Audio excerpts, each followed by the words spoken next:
আসসালামু আলাইকুম রহমতুল্লাহি ওয়া বারাকাতুহু। আমাদের ভাই প্রশ্ন করেছেন যে হজে গিয়ে প্রচলিত কুসংস্কার ও শিরক কিভাবে হয়। অত্যন্ত গুরুত্বপূর্ণ প্রশ্ন। হজে গিয়ে প্রচলিত কুসংস্কার ও শিরক কিভাবে হয়। জবাব, আপনাকে মনে রাখতে হবে হজ এটি কোনো ভ্রমণ নয়, এটি কোনো বিনোদন নয়।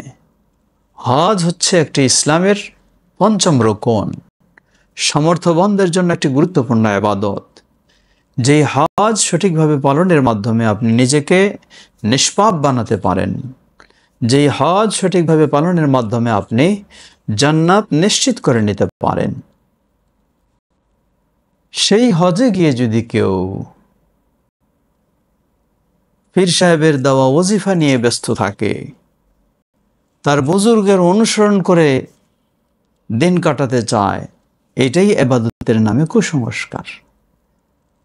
নবী মুহাম্মদ সাল্লাল্লাহু আলাইহি ওয়াসাল্লাম তিনি বিদায় হচ্ছে বারবার স্মরণ করে দিয়েছেন, খুযু আন্নী মানাসিকাকুম, আমার কাছ থেকে তোমরা তোমাদের হজের নিয়মকানুন শিখে নাও। সুতরাং আপনার পীর সাহেবের কাছ থেকে হজের নিয়ম নিতে হবে না।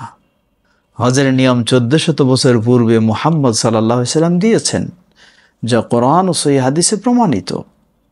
উমরার নিয়ম তিনি দিয়েছেন, মুজদালিফায় কি করবেন দিয়েছেন, আরাফায় কি করবেন দিয়েছেন, মিনায় কি করবেন দিয়েছেন, জামারাতে কি করবেন দিয়েছেন।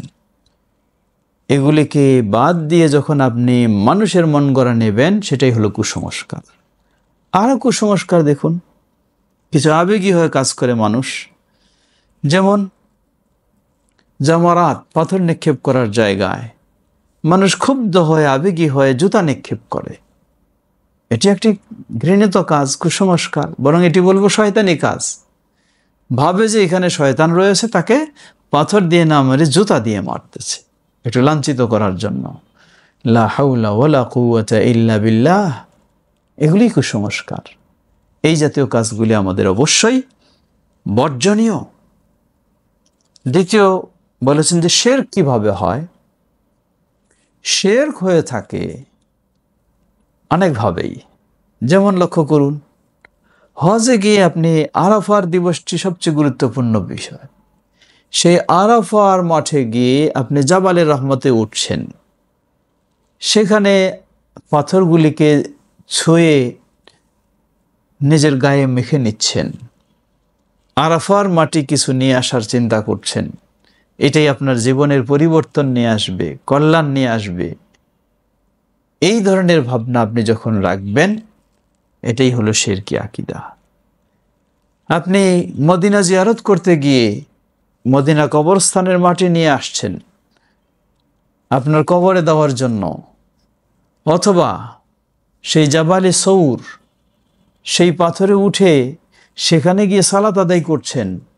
ওখানে গিয়ে ভিন্ন আপনি নিজের অভিব্যক্তি, চাহিদা পূরণের জন্য আপনি চাইতেছেন আল্লাহর কাছে না, ওই জায়গায়।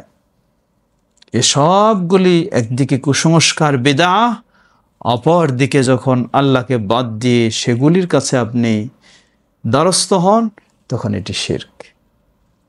ঠিক অনুরূপভাবে মানুষ দেখানো ইবাদত করা, যেটি রিয়া, এটিও শিরক।